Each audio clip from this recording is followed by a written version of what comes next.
أعوذ بالله من الشيطان الرجيم بسم الله الرحمن الرحيم والذاريات ذروا فالحاملات وقرا فالجاريات يسرا فالمقسمات أمرا إنما توعدون لصادق وإن الدين لواقع والسماء ذات الحبك إنكم لفي قول مختلف يؤفك عنه من أفك قتل الخراصون الذين هم في غمرة ساهون يسألون أيان يوم الدين صدق الله العلي العظيم۔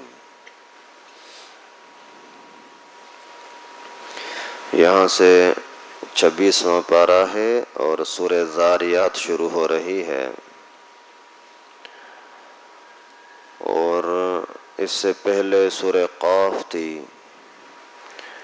اور سورہ قاف کے اندر اللہ تعالیٰ نے قیامت کے کچھ منظر پیش فرمائے تھے۔ اس سورت کے اندر بھی اصل میں توحید ہے، پھر قیامت کا تذکرہ ہے، پھر اللہ تعالیٰ نے انبیاء کرام کا اور نافرمان قوموں کا تذکرہ فرمایا ہے، اور اس سورت کا نام ذاریات ہے، یعنی سب سے پہلے جو لفظ آیا ہے وہ ذاریات، اسی کی وجہ سے اس سورت کا نام، پوری سورت کا نام ذاریات رکھا گیا۔ اور یہ سورت بھی مکی ہے، یعنی ہجرت سے پہلے نازل ہوئی ہے۔ 3 رکوع ہیں اس سورت کے اندر، 60 آیتیں ہیں اور 360 الفاظ ہیں، 1287 حروف ہیں۔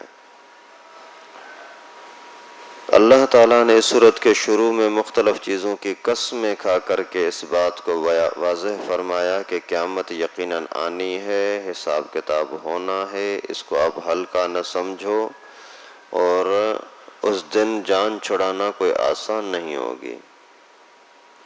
والذاریات ذروا فالحاملات وقرا، تیز چلنے والی ہواؤں کی قسم جو مختلف چیزوں کو اڑاتی رہتی ہیں۔ فالحاملات وقرا، بوجھ اٹھانے والی ہواؤں کی قسم۔ فالجاریات یسرا، نرمی کے ساتھ چلنے والی ہواؤں کی قسم۔ فالمقسمات امرا، اللہ کے حکم کو تقسیم کرنے والی ہواؤں کی قسم۔ انما توعدون لصادق وان الدین لواقع، یقینی بات ہے کہ جس چیز کا تمہارے ساتھ وعدہ کیا جاتا ہے یہ وعدہ سچا ہے، اور یقیناً حساب کا دن واقع ہونے والا ہے۔ یہاں اللہ تعالیٰ نے ہواؤں کی قسم کھائی ہے جو مختلف چیزوں کو اڑا کر کے اور خود چلتی رہتی ہیں ہوائیں۔ دیکھو مٹی کو، ریت کو کیسے اڑاتی پھرتی ہیں، جب تیز ہو جائیں تو چھتوں کو اڑا کر کے لے جاتی ہیں، اور مختلف بڑی بڑی چیزوں کو اڑا کر کے اور ادھر ادھر پھیرتی رہتی ہیں، ان ہواؤں کی قسم۔ اور بوجھ اٹھانے والی ہوائیں، یعنی بادلوں کو اٹھا کر کے ادھر ادھر گھمانے والی ہوائیں۔ پانی ہے، پانی کو اوپر بغیر برتن کے لے جانا کوئی آسان کام نہیں ہے، ممکن ہی نہیں ہے، لیکن اللہ تعالیٰ کی قدرت ہے کہ پانی کو، بادل کو اوپر اڑا رہے ہیں، جہاں چاہیں وہاں لے جائیں۔ ابھی کون اس کو اڑا رہا ہے؟ ہوا ہی اڑا رہی ہے نا۔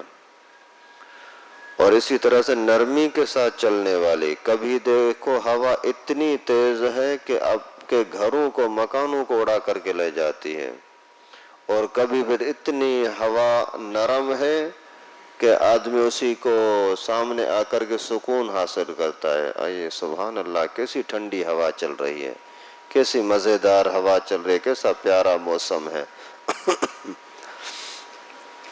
کبھی یہی ہوائیں گرمیوں کو ختم کر کے ٹھنڈی ہوائیں آ جاتی ہیں، گرمی ختم۔ کبھی پھر گرم ہوائیں آتی ہیں کہ سردی ختم۔ تو یہ سارا اللہ تعالیٰ کا نظام۔ پھر یہی ہوائیں اللہ تعالیٰ کے حکم کو تقسیم کرنے والی ہیں۔ مثلاً حکم یہ ہوا کہ یہاں پانی بارش برسنی چاہیے، تو وہاں سے بادلوں کو کہاں سے اٹھا کر کے اسی ہواؤں کو تقسیم کر کے، بادلوں کو تقسیم کر کے کسی جگہ پر برسایا، کسی جگہ پر نہ برسایا۔ یہ کام سارا کا سارا ہواؤں کے ذریعے سے ہو رہا ہے۔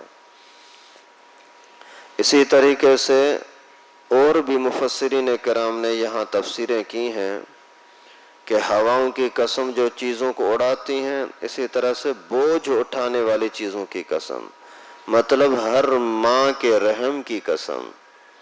ماں کے پیٹ کے اندر جب بچہ آتا ہے تو اس کو 9 مہینے تک، سال تک اپنے پیٹ میں رکھنا یہ کوئی آسان کام نہیں ہے۔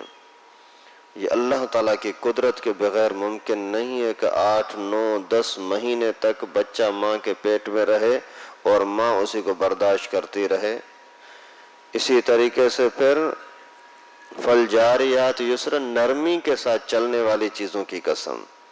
ہوا نرمی کے ساتھ چلتی ہے، آپ کو سکون پہنچاتی ہے، بدبودار چیزوں کو اڑا کر کے لے گئی اور فائدے مند چیزوں کو لا کر کے آکسیجن کو تمہارے پاس لے آئی۔ یہ ہواؤں کا کمال ہے، اللہ نے ان کے اندر رکھا ہے۔ اگر یہ ہوائیں یہ کام نہ کرتیں، گندگی کو اڑا کر کے لے گئیں اور میٹھی میٹھی ہوائیں ہمارے پاس آ گئیں، اگر ایسا نہ ہو تو جو لوگ یہ پیشاب پاخانہ کرتے ہیں، یہ جو گٹر لائن ہے، ان کی بدبو کے اندر آدمی گھٹ کر کے مر جائے، لیکن یہ اللہ کی مہربانی ہے کہ ان کو اڑا کر کے ختم کر دیتے ہیں۔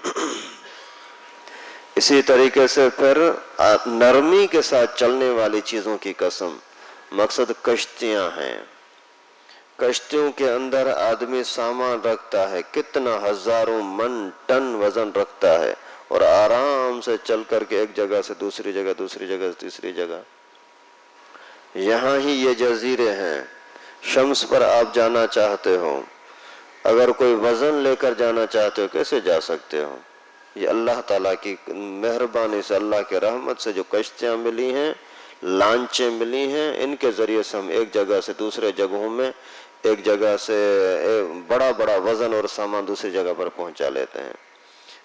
کئی گاڑیاں وہ بوجھ نہیں اٹھا سکتی جتنا ایک جہاز اٹھا لیتا ہے۔ یہ اللہ تعالیٰ کی قدرت ہے۔ اور اسی طرح سے تقسیم کرنے والوں کی قسم، یعنی جو اڑ کر کے فرشتے اڑتے رہتے ہیں، کبھی کہاں چلے گئے، کبھی کہاں چلے گئے، کہیں بارش برسائی، کہیں عذاب بھیجا، کسی کی سانس نکالا، کوئی کہیں بچہ پیدا ہوا اس کا رزق لکھنے کے لیے آ گئے۔ تو یہ تقسیم کرنے والے ہوائیں بھی ہو سکتی ہیں تو فرشتے بھی ہو سکتے ہیں۔ اللہ تعالیٰ نے اتنی ساری قسمیں کھا کر کے اور فرمایا کہ انما توعدون لصادق، جس چیز کا تمہارے ساتھ وعدہ ہو رہا ہے، نبی بتا رہا ہے نا کہ تمہارے عمل کا حساب کتاب ہوگا، تمہیں قیامت کے دن پیش ہونا پڑے گا اور ذرے ذرے کا بدلہ ملے گا، تو یہ بات سچی ہے، پکی ہے، اس کے اندر کوئی شک شبہ نہیں ہے۔ وَإِنَّ الدِّينَ لَوَاقِعٌ، اور انصاف کا دن واقع ہونے والا ہے، اس کے اندر بالکل ذرہ ذرہ انصاف ہوگا، کہیں کسی طرح کی ناانصافی نہیں ہوگی۔ یہاں اللہ تعالیٰ نے قسمیں کھائی ہیں غیر اللہ کی، ہواؤں کی قسم یا فرشتوں کی قسم یا پھر بادلوں کی قسم۔ تو یہاں اللہ تعالیٰ نے غیر اللہ کی قسم کھائی اور پیغمبر کریم صلی اللہ علیہ وسلم نے فرمایا کہ غیر اللہ کی قسم کھانا منع ہے۔ تو وہ منع امت کے لیے ہے، انسان کے لیے، اللہ تعالیٰ کے لیے نہیں ہے، کیونکہ شریعت کے احکام کے مکلف اور پابند انسان ہے، اللہ تعالیٰ نہیں ہے۔ اللہ تعالیٰ کے سامنے یہ شریعت نہیں ہے کہ وہ بھی اس کا پابند رہے۔ ہمیں حکم ہے نماز پڑھو تو ہم بولے اللہ بھی نماز پڑھے، نہیں۔ ہمیں حکم ہے کہ تم پردہ کرو تو کوئی بولے کہ اللہ تعالیٰ بھی پردہ کرے، نہیں۔ اللہ تعالیٰ تو حکم دینے والا ہے نا۔ اگر باپ نے بیٹے کو بولا کہ بیٹا پانی پلاؤ، بیٹا بولے تو بھی مجھے پانی پلا، نہیں۔ جو حکم دینے والا ہوتا ہے وہ لازمی نہیں ہے کہ وہ بھی اس حکم کا پابند ہو۔ باقی اللہ تعالیٰ نے قسمیں کیوں کھائی ہیں؟ ان کو گواہ بنانے کے لیے، ان بات کو سمجھانے کے لیے کہ انسانوں اگر آپ اپنی عقل سے کام لوگے نا تو آپ کو یہ ہوائیں بھی بتائیں گے کہ واقعی اللہ دنیا کو چلانے والا ہے۔ بنجر زمین میں ہواؤں نے بادلوں کو لائے اور بادلوں کے ذریعے سے جو پانی برسا اور پوری کی پوری زمین ہریالی ہو گئی، مردہ زمین زندہ ہو گئی، تو تم بھی مردہ لوگوں کو دوبارہ زندہ کرنا اللہ کے لیے مشکل نہیں ہے۔ ایک جگہ پر پوری بدبو ہے، ہوا کا ایک جھونکا آیا ساری بدبو چلی گئی، یعنی پوری تبدیلی آ گئی۔ تو اللہ تبارک و تعالیٰ بھی تمہاری اسی دنیا کی زندگی کو تبدیل کر کے آخرت کی زندگی میں تبدیل کر دیں، اللہ تعالیٰ کے لیے مشکل نہیں ہے۔ اور اللہ تعالیٰ جب اس پوری ہوا کے اوپر قدرت رکھتے ہیں کہ میں نے بدبودار ہوا کو ختم کر دیا، میٹھی ہوا کو لائے، اور اسی طریقے سے قحط سالی کو ختم کر کے اور خوشحالی کو لائے، بادلوں کو ادھر سے ادھر اڑاتے پھرے، جب اتنی اللہ تعالیٰ کو قدرت ہے نا تو وہ اللہ آپ کے اعمال کو لکھنے پر بھی اور اس کا حساب کتاب دینے پر بھی قادر ہیں۔ جب یہ بات قسم کے ذریعے سے بتلائی تو زیادہ تنبیہ کرنا مقصد ہے کہ خیال کرنا، اللہ کی باتوں کو ہلکا نہ سمجھنا، قیامت کا دن یقیناً آنا ہے، یہ وعدہ پکا سچا ہے، ذرے ذرے کا وہاں حساب کتاب دینا ہوگا۔ اللہ تعالیٰ سے دعا ہے کہ ہم سب کو موت سے پہلے موت کی تیاری کرنے کی توفیق نصیب فرمائے۔ وآخر دعوانا الحمدللہ رب العالمین۔